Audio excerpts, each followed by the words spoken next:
Hi everyone. P block elements पढ़ रहे थे हम लोग और ग्रुप 15 समाप्त किए थे। उसमें आज हम लोग ग्रुप 16 स्टार्ट करने वाले हैं। अब यह मॉडर्न पीरियोडिक टेबल में जो पी ब्लॉक एलिमेंट्स हैं उसके बारे में बताए थे कि वे ग्रुप 13 से लेकर के 18 तक है। उसमें से 13, 14 तो क्लास 11th का सिलेबस में था, 15, 12 में जो हम लोग पढ़ चुके हैं। अगला आता है ग्रुप 16। तो मॉडर्न पीरियोडिक टेबल में जो ग्रुप 16 है उसमें जो एलिमेंट्स हुए ग्रुप 16 एलिमेंट्स, उनके बारे में हम लोग पढ़ेंगे आज। और वे कौन कौन से एलिमेंट है ग्रुप 16 के। तो ग्रुप 16 एलिमेंट्स के अंतर्गत आते हैं ऑक्सीजन, ओ से दिखाया जाता है, sulphur S, selenium SE, tellurium TE, polonium PO और एक और लिवर्मोरियम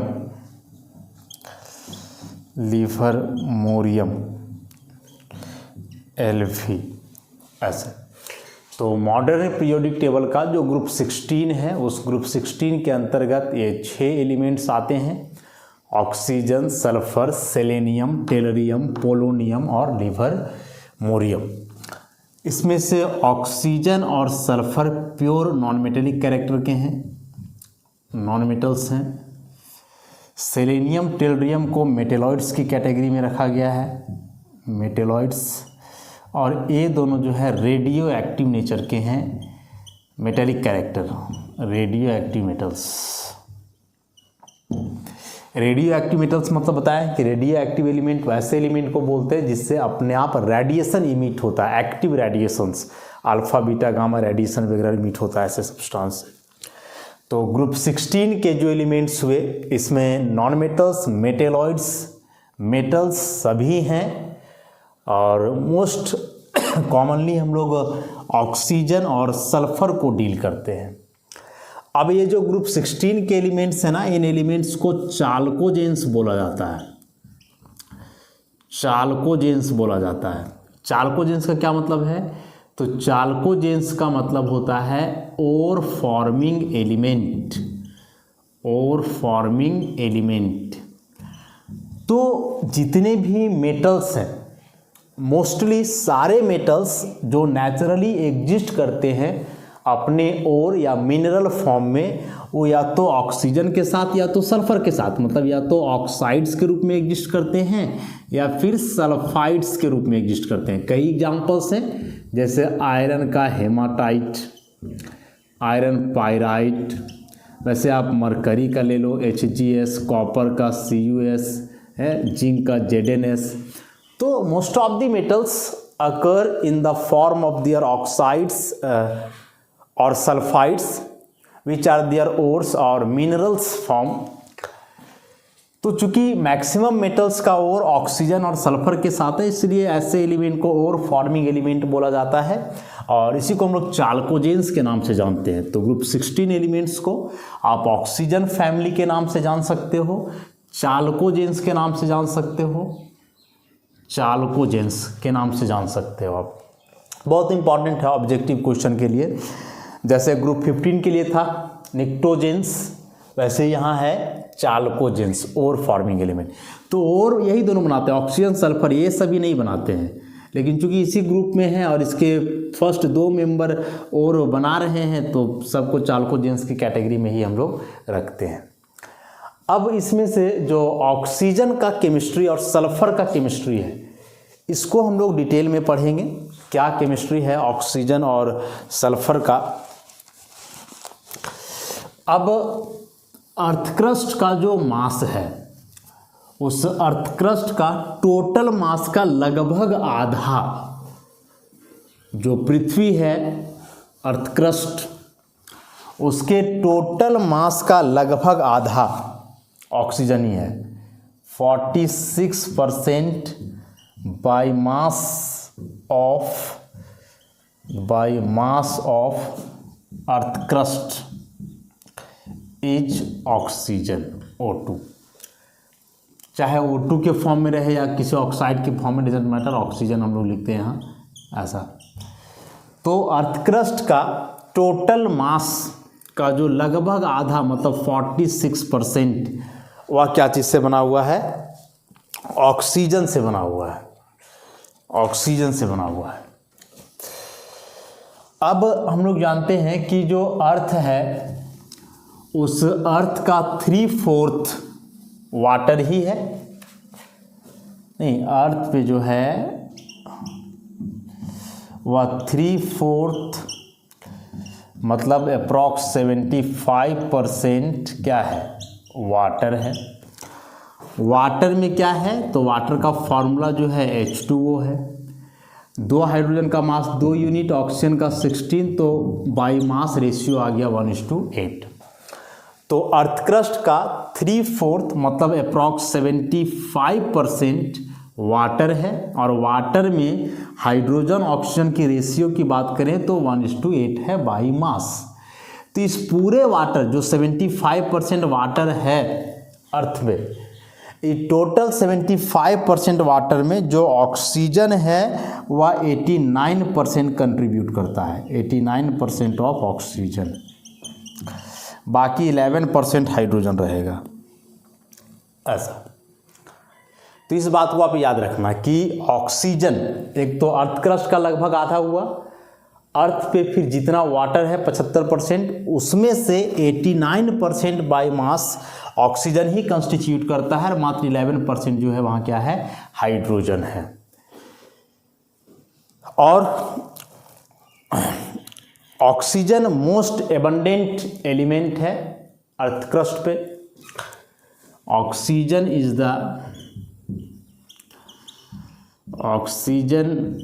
the most abundant element on the earth crust,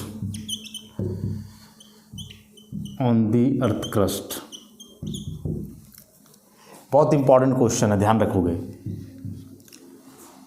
oxygen earth crust में पाए जाने वाला सबसे अधिक मात्रा में एलिमेंट है, कितना?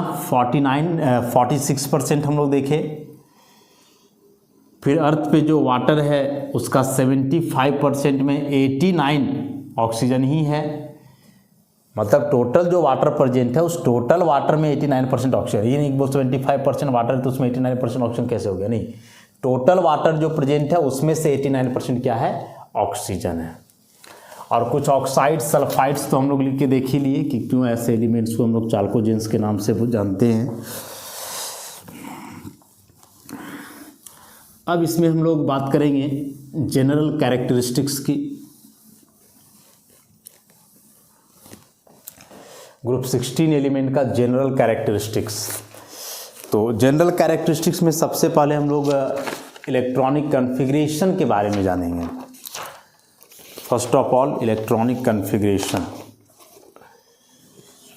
तो जनरल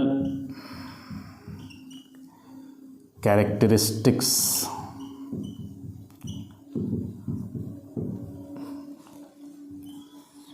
में सबसे पहला इलेक्ट्रॉनिक कॉन्फ़िगरेशन,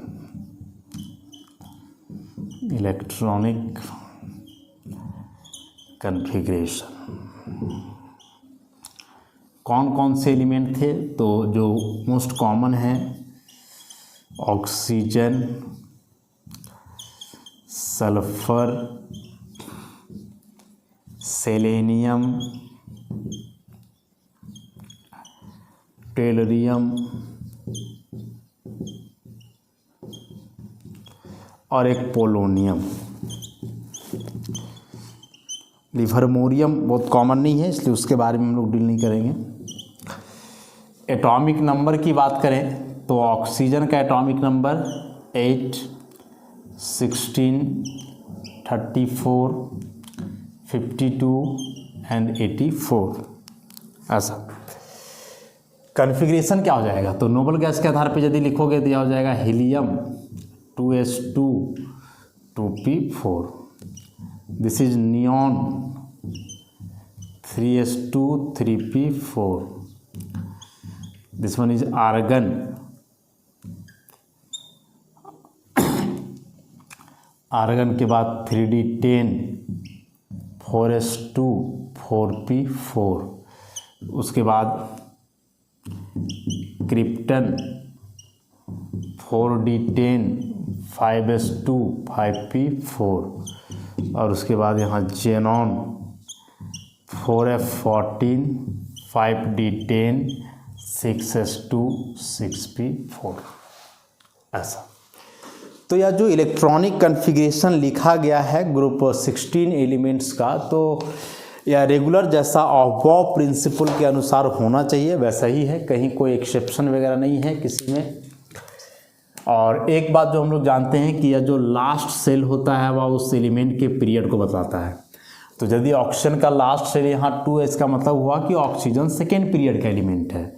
सल्फर का लास्ट सेल 3 है, मतलब यह थर्ड पीरियड का एलिमेंट है। उसी प्रकार से सेलेनियम 4th पीरियड का, टेलरियम 5th पीरियड का और पोलोनियम 6th का। सब में आप देखोगे तो लास्ट का देखो 2s2 2p4 3s2 3p4, मतलब s2p4। तो इस हिसाब से आप जो जनरल इलेक्ट्रॉनिक कॉन्फ़िगरेशन लिखोगे क्या लिखोगे ns2np4, और जहाँ n हुआ वैलेंस सेल। ऐसा तो ग्रुप 16 एलिमेंट्स का जो जनरल इलेक्ट्रॉनिक कॉन्फ़िगरेशन हुआ वैलेंस सेल का वह है ns2 और np6। तो इस हिसाब से total number of valence electron की बात करें यदि हम लोग, total number of valence electron तो कितना, ns का 2 इलेक्ट्रॉन है और np में 4 है, तो 6 इलेक्ट्रॉन हो जाना है। ऐसा अब इस 6 इलेक्ट्रॉन के आधार पे यदि वैलेंसी की बात करें हम लोग, तो वैलेंसी निकालने का फॉर्मूला होता है 8 minus number of valence electron, तो आ जाएगा 2। तो जो नॉर्मल वैलेंसी है ग्रुप 16 एलिमेंट का वह 2 है, लेकिन ऑक्सीजन तो 2 करता है। ऑक्सीजन के अलावे जो हेवियर एलिमेंट है जैसे सल्फर, तो इस सब का जो वैलेंसी होता है वह वेरिएबल होता है। वेरिएबल कोवैलेंसी, कोवैलेंट बॉन्ड बनाते हैं वेरिएबल कोवैलेंसी, और सल्फर का जो वेरिएबल कोवैलेंसी है वह कितना है, 2 है 4 है 6 है। ऐसे इस प्रकार से कोवैलेंसी मतलब कितना बॉन्ड बनाएगा वही। तो ऑक्सीजन का 2 फिक्स है, लेकिन इसके नीचे सल्फर का जाओगे तो ये सब वेरिएबल कोवैलेंसी शो करता है, 2 4 6 ऐसे अलग अलग रेंज में रहता है सबका कोवैलेंसी। तो यह हुआ इलेक्ट्रॉनिक कॉन्फ़िगरेशन। ध्यान में रखोगे किसी भी एलिमेंट का इलेक्ट्रॉनिक कॉन्फ़िगरेशन पूछा जा सकता है, सबका रेगुलर है, कहीं कोई एक्सेप्शन नहीं है। लास्ट में 6 इलेक्ट्रॉन, मतलब सबका s2p4 s2p4 ऐसे करके आना है। पीरियड के बारे में भी पूछे तो आप डायरेक्ट बता सकते हो कि टेलरियम कौन सा पीरियड का एलिमेंट है, तो 5th पीरियड का है, यहाँ 5 हम लोग देख रहे हैं। पोलोनियम 6th पीरियड का है। लास्ट सेल जो है वही क्या बतलाता है, पीरियड के बारे में बतलाता है। तो यहाँ से भी बिल्कुल कन्फ्यूज हम लोग को नहीं करना है। अब हम लोग बात करेंगे एटॉमिक और आयनिक रेडाई की।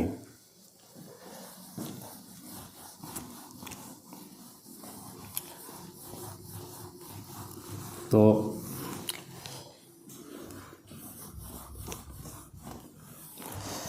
Next atomic and ionic radii. अब जो एलिमेंट्स अभी लिखा गया था ग्रुप 16 के, ऑक्सीजन 8, सल्फर 16, सेलेनियम क्या था 34, टेलरियम 52 एंड पोलोनियम 84। क्या हम लोग जानते हैं कि डाउन द ग्रुप जाने से सेल बढ़ता है, जो कि अभी इलेक्ट्रॉनिक कॉन्फ़िगरेशन से भी हम लोग को पता चला था। तो डाउन द ग्रुप जाने से यदि नंबर ऑफ सेल इंक्रीज करता है तो फिर नंबर ऑफ सेल बढ़ने से क्या होता है, एटॉमिक साइज भी बढ़ता है। तो यदि एटॉमिक साइज की बात करें, एटॉमिक रेडियस पिकोमीटर में, तो तो इस ऑक्सीजन का है 66 पिकोमीटर, सल्फर का 104, सेलेनियम का 117, 137 एंड 146। कोवलेंट रेडियस होगा, जाहिर सी बात है। तो क्या हम लोग जानते हैं कि डाउन द ग्रुप जाने से नंबर ऑफ सेल्स इंक्रीजेज, और नंबर ऑफ सेल बढ़ने से क्या होता है, एटॉमिक रेडियस इंक्रीजेज या एटॉमिक साइज इंक्रीजेज। तो ऐसा भी क्वेश्चन आ सकता है कि सब में सबसे बड़ा साइज का कौन सा एलिमेंट हुआ, तो डाउन द ग्रुप जाने से बढ़ेगा, रेगुलर वेरिएशन है इसमें। लेकिन यदि हम लोग बात करें आयनिक रेडियस की, तो देखो अभी लिखे थे कि जो ग्रुप 16 एलिमेंट है इसका जनरल इलेक्ट्रॉनिक कन्फिग्रेशन है NS2 और Np4, मतलब 6 इलेक्ट्रॉन्स इन द वैलेंस है। हम लोग जानते हैं कि 8 इलेक्ट्रॉन वैलेंस सेल में हो, मतलब ऑक्टेट हो, वह तो स्टेबल होता है, ठीक ठाक है। अभी सबका वैलेंस में 6 है, तो 8 करने के लिए सब तो 2 इलेक्ट्रॉन लेना चाहेगा, और जब 2 इलेक्ट्रॉन सब लेगा तो सब पे ऐसा 2 माइनस आएगा, मतलब इसको डाइवैलेंट नेगेटिव आयन बोलेंगे हम लोग, डाइवैलेंट नेगेटिव आयन। अच्छा, कि जो ग्रुप 16 एलिमेंट्स हैं, group 16 elements divalent negative ion का फॉर्मेशन करते हैं। तो ये डाइवैलेंट नेगेटिव आयन का मतलब एनायन का जो रेडियस होगा वह भी रेगुलर वेरिएशन ही दिखाएगा, डाउन दी ग्रुप जाने से क्या होगा, बढ़ेगा। तो इसी में जैसे मान लो आप सब पे माइनस लगा दो, दो O double minus S double minus SE double minus TE double minus PO double minus ऐसे, तो यहाँ से अभी हो जाएगा 140, 180, 198, 211, 231 ऐसा। तो डाउन द ग्रुप जाने से आयनिक रेडियस का भी वही वेरिएशन है जो एटॉमिक रेडियस का था। इसके पहले जो ग्रुप 15 एलिमेंट्स हम लोग पढ़े, तो ग्रुप 15 एलिमेंट्स में क्या था कि जो लोअर एलिमेंट्स थे वे जनरली पॉजिटिव आयन बनाते थे, क्योंकि उनका वैलेंस में 5 था, तो 8 करने के लिए उनको 3 चाहिए था, और यहाँ इस सबका वैलेंस में 6 ही है, 8 करने के लिए मात्र 2 इलेक्ट्रॉन्स चाहिए। तो ये पॉजिटिव आयन कम नेगेटिव आयन का फॉर्मेशन करेंगे जनरली, और नेगेटिव आयन में भी क्या बोले, डाइवैलेंट नेगेटिव आयन का फॉर्मेशन करेंगे, और डाइवैलेंट नेगेटिव आयन बनाएंगे तो रेडियस ऐसे जो है वैरी करेगा।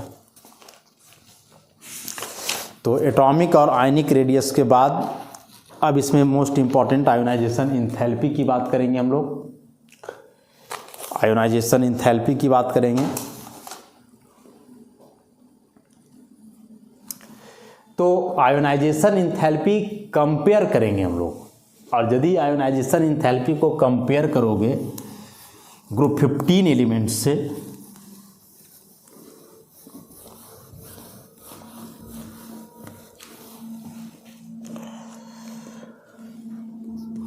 आयोनाइजेशन एनर्जी या आयोनाइजेशन इंथैल्पी, ऐसा ग्रुप 15 एलिमेंट से कंपेयर करेंगे हम लोग, ग्रुप 15 और ग्रुप 16। तो एक जो नॉर्मल बात हम लोग जानते हैं कि लेफ्ट टू राइट जाने से आयोनाइजेशन एनर्जी बढ़ता है, इंक्रीज करता है, तो उस हिसाब से ग्रुप 16 का आयोनाइजेशन एनर्जी अधिक होना चाहिए 15 से। लेकिन क्या है देखते हैं हम लोग, ग्रुप 15 का है NS2Np3 जनरल कॉन्फ़िगरेशन, इसका है NS2Np4। This one is P3 means half filled subshell, more stable, लेकिन यहाँ अनसिमेट्रिकली फिल्ड है, ना तो हाफ फिल्ड है ना फुल फिल्ड है, अनसिमेट्रिकल, और अनसिमेट्रिकल है तो ऑब्वियसली लेस स्टेबल होगा, लेस स्टेबल होगा ऐसा। तो कहने का मतलब क्या है कि ग्रुप 15 का एलिमेंट का हाफ फील्ड कॉन्फ़िगरेशन है जो कि ज़्यादा स्टेबल है, ग्रुप 16 का अनसिमेट्रिकल है जो कि कम स्टेबल है। तो अब यदि ग्रुप 15 ज़्यादा स्टेबल है, ग्रुप 15 का एलिमेंट, तो जाहिर सी बात है इसका इलेक्ट्रॉन लूज करने का जो टेंडेंसी होगा वह काफ़ी कम होगा, और जब इलेक्ट्रॉन लूज करने का टेंडेंसी कम होगा तो आयोनाइजेशन एनर्जी इसका ज़्यादा हो जाएगा। और वही ग्रुप 16 की बात करेंगे तो इसका अनसिमेट्रिकल है, और अनसिमेट्रिकल है तो ये आसानी से इलेक्ट्रॉन लूज करना चाहेगा। और इवेन कि यह जो ग्रुप 16 है ना, यदि यह एक इलेक्ट्रॉन लूज करता है तब इसको फ़ायदा भी हो रहा है, NS2Np3 ऐसा, अब ये हाफ फील्ड हो जा रहा है ऐसा। तो ग्रुप 15 एलिमेंट का पहले से हाफ फिल कॉन्फ़िगरेशन है या पहले से स्टेबल है तो इलेक्ट्रॉन लूज नहीं करना चाहेगा। लेकिन जो ग्रुप 16 का एलिमेंट है वह एक इलेक्ट्रॉन लूज करने के बाद स्टेबल हो रहा है, तो क्या होगा कि इसका जो इलेक्ट्रॉन लूज करने का टेंडेंसी है ग्रुप 16 का वह ज़्यादा होगा ग्रुप 15 से। मतलब ग्रुप 15 का इलेक्ट्रॉन लूज करने का टेंडेंसी कम, तो यदि इसका इलेक्ट्रॉन लूज करने का टेंडेंसी कम है तो ऑब्वियसली इसका आयोनाइजेशन एनर्जी ज़्यादा होगा ग्रुप 16 से।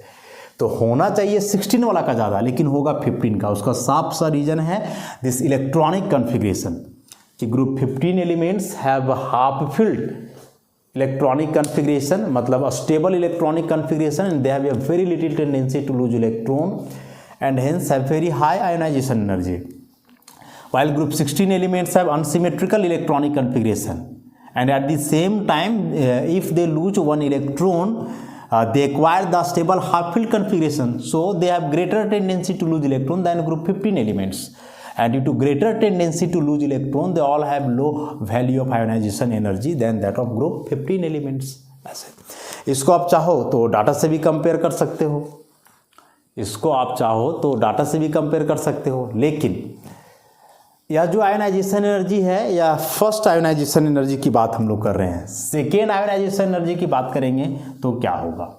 तो इसको आप ऐसे समझो एक एग्जाम्पल लेकर के कि जैसे नाइट्रोजन है, तो नाइट्रोजन का कॉन्फ़िगरेशन है 2s2 2p3।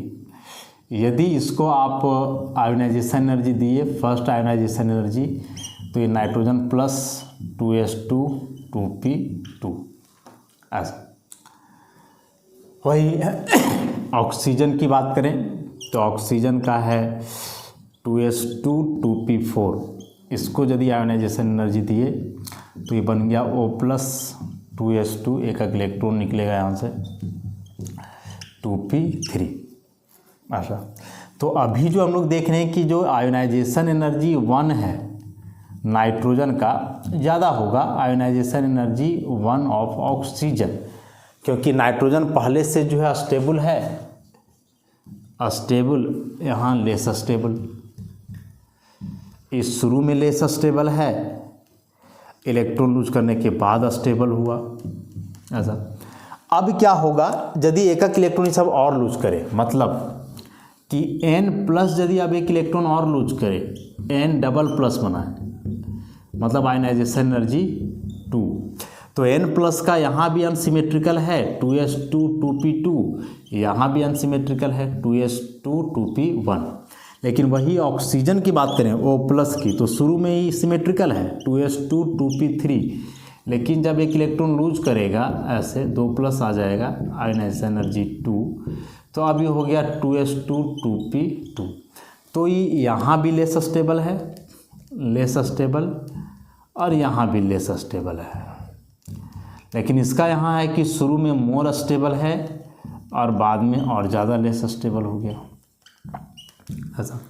तो अब यदि यहाँ आप कंपेयर करोगे तो ऑक्सीजन का या जो सेकेंड आयोनाइजेशन एनर्जी इसका वैल्यू किससे ज़्यादा हुआ नाइट्रोजन से, मतलब ionisation energy 2 of nitrogen will be less than ionisation energy 2 of oxygen ऐसा। तो ग्रुप 15 एलिमेंट्स का आयोनाइजेशन एनर्जी 16 से ज़्यादा होगा, लेकिन कौन सा फर्स्ट आयोनाइजेशन एनर्जी।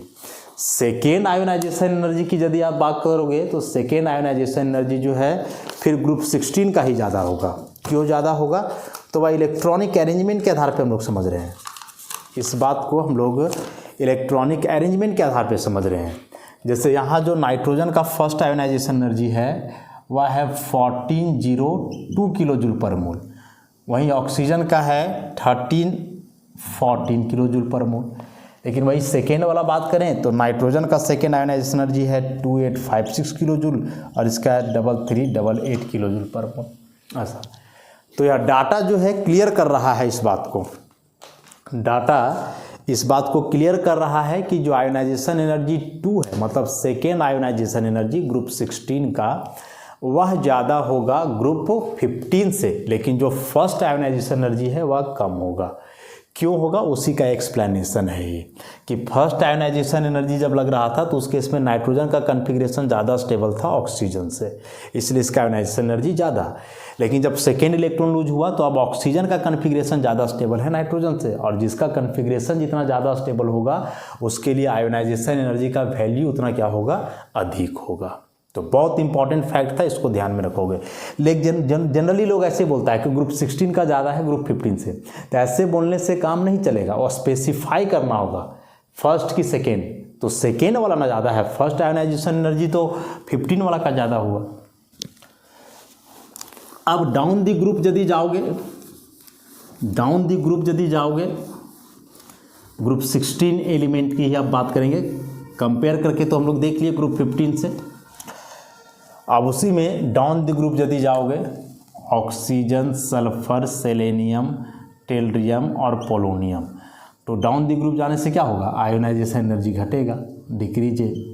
और आयोनाइजेशन एनर्जी क्यों घटता है डाउन द ग्रुप जाने से, क्योंकि एटॉमिक साइज क्या होता है, बढ़ता है, और एटॉमिक साइज बढ़ने से आयोनाइजेशन एनर्जी क्या करता है, हमेशा डिक्रीज करता है। तो on moving down the group from oxygen to polonium the ionisation energy decrease due to the increase of size.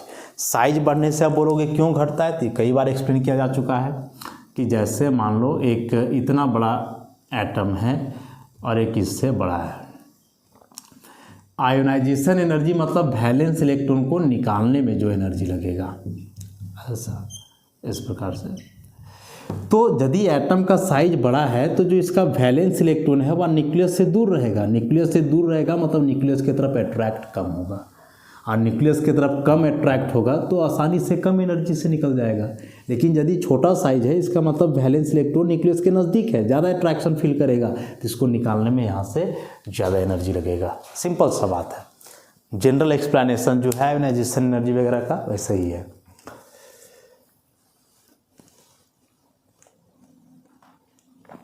एक मेल्टिंग और बॉइलिंग पॉइंट्स की यदि हम लोग बात करें, मेल्टिंग और बॉइलिंग पॉइंट्स की बात यदि करेंगे हम लोग, तो डाउन दी ग्रुप जाने से melting and boiling points, melting and boiling points, तो on moving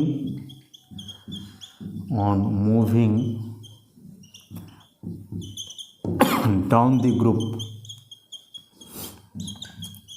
from oxygen to polonium, the melting point and boiling point increases due to the increase of atomic size and hence increase of the strength of van der Waals interaction, ऐसा कि down the group जाओगे यदि तो melting boiling point दोनों बढ़ेंगे, क्योंकि down the group जाने से एटॉमिक साइज बढ़ रहा है। और हम लोग पढ़े हैं पीछे पहले कि जितना बड़ा साइज हो उस एटम या उस मॉलिक्यूल के बीच लगने वाला वैन डर वाल फोर्स का मैग्नीट्यूड उतना ही ज़्यादा होता है, इसलिए उसका मेल्टिंग और बॉइलिंग पॉइंट भी क्या होगा, अधिक होगा, ज़्यादा होगा। तो क्या क्या फीचर हम लोग देखे अभी इसमें। सबसे पहले इलेक्ट्रॉनिक कन्फिग्रेशन की बात करी हमने, जो एक नॉर्मल था, उसके बाद एटॉमिक और आयनिक साइज, उसके बाद आयोनाइजेशन एनर्जी, और फिर अभी मेल्टिंग बॉइलिंग पॉइंट। इसमें से जो सबसे इम्पॉर्टेंट रहा वह आयोनाइजेशन एनर्जी। इलेक्ट्रॉनिक कन्फिग्रेशन से भी क्वेश्चन पूछता है, लेकिन सबसे ज़्यादा इंपॉर्टेंट आयोनाइजेशन एनर्जी। तो उस आयोनाइजेशन एनर्जी को आप अच्छे से जो है समझोगे, जैसे कंपेयर करके बताया गया है उसी प्रकार से। ग्रुप 15 के जैसा ही इसमें भी एक इम्पॉर्टेंट कंपाउंड या बोलें ऑक्सो एसिड के बारे में हम लोग को पढ़ना है, सल्फ्यूरिक एसिड। जिससे एग्जाम में कुछ, जैसे वहाँ नाइट्रिक एसिड के बारे में हम लोग पढ़े थे, यहाँ सल्फ्यूरिक एसिड के बारे में पढ़ेंगे। तो खैर वो आगे आएगा। अब जनरल कैरेक्टरिस्टिक्स में कुछ प्रॉपर्टीज और बच गए, जैसे electron gain enthalpy, electronegativity, oxidation state वगैरह। तो इन सारे फैक्ट्स को हम लोग नेक्स्ट लेक्चर में डील करेंगे। आज के लिए इतना ही, धन्यवाद।